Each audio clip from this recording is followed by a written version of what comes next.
Pay attention to that moment. Another example of good writing in old movies that doesn't exist anymore, as far as I know. That go that he just said. Pay attention. I'm gonna skip ahead because I've gone through this fucking video a million times. Trouble. Fuck you. Fuck you. Okay, so this is classic good writing in old school action movies. It's where there's a hierarchy of villains. It's not just one guy. Like in this scene, Boddicker, he's not the main antagonist. Or the OCP guy. I'm sorry, I can't think of any of their names off the top of my head.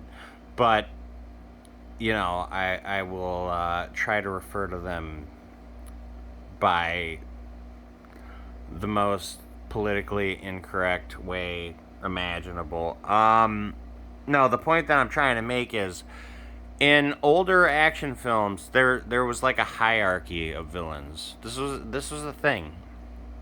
And you know, in any given scene, like say this one for example, the Asian guy, I don't know his name. I'm not being racist. I can't think of the fucking guy's name that plays Clarence Boddicker right now. So I'll call him White Guy. Whatever. I'm not being racist. I just cannot think of their fucking names. He becomes the main antagonist in this scene. In this particular scene. That is good writing. It's where it's good writing because it's not just a fucking like one bad guy surrounded by a bunch of faceless goons. Like each one has their own personality, and each one means something in a certain way to the protagonist. Like they all ruined his life. So that's good writing, where it focuses on one antagonist at a time. In this particular scene, it's the Asian guy. He's the instigator. He's the protector of the main antagonist. Clarence Boddicker is not the main antagonist in this scene until everybody's dead. Then he becomes the main focus. But you know, it's the Asian dude. He tells him, "Go, run," and then he's the one that starts the attack on Murphy. So he becomes kind of like the main antagonist in this one specific scene. And there's multiple cases. There's the acid guy who gets melted. You know, he also has the gas station scene where he gets fucked up. And I don't think he's in this scene. I think it's because the gas station thing. I think he's too fucked up to be here. There's one guy in Boddicker's crew that I don't. That guy in the blue shirt, right there in the back. I don't know who the fuck that is. I don't think he's ever in the movie except this scene. I think he's just supposed to be like a throwaway character. But yeah, in this scene, it's not Boddicker. It's him. He's the main antagonist in this scene. That's good writing. That's layered. It's I don't know what else to call it except a hierarchy of villains. And you know, they all go at him at the end. Every bad guy has their shot at him. I don't think they do that in movies anymore. Do they? Or am I wrong? I could be wrong.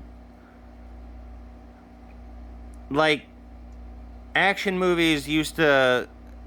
typically, I think it would be, there was the main bad guy, and he would have like a right hand man or whatever you call it, like his go to guy. So there would be basically an antagonist and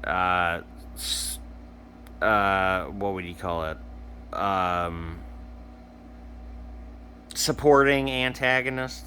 Sure, we'll call it that. But this movie, it didn't really play by those rules. It's just something I thought of.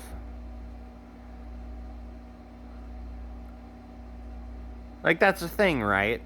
Like, they used to do bad guys right. Now it's like there's one bad guy. I think they might still do the supporting, or I don't know why I want to keep saying supporting. They keep doing the assistant antagonist thing. I think they still do that, like in Marvel movies and stuff. Like each big battle have like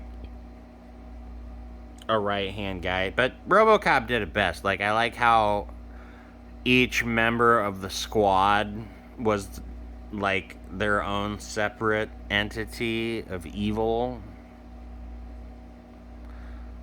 You know what? RoboCop's definitely in my top 10 favorite movies of all time. It is. I keep putting it off. I fucking worship this movie. It's great.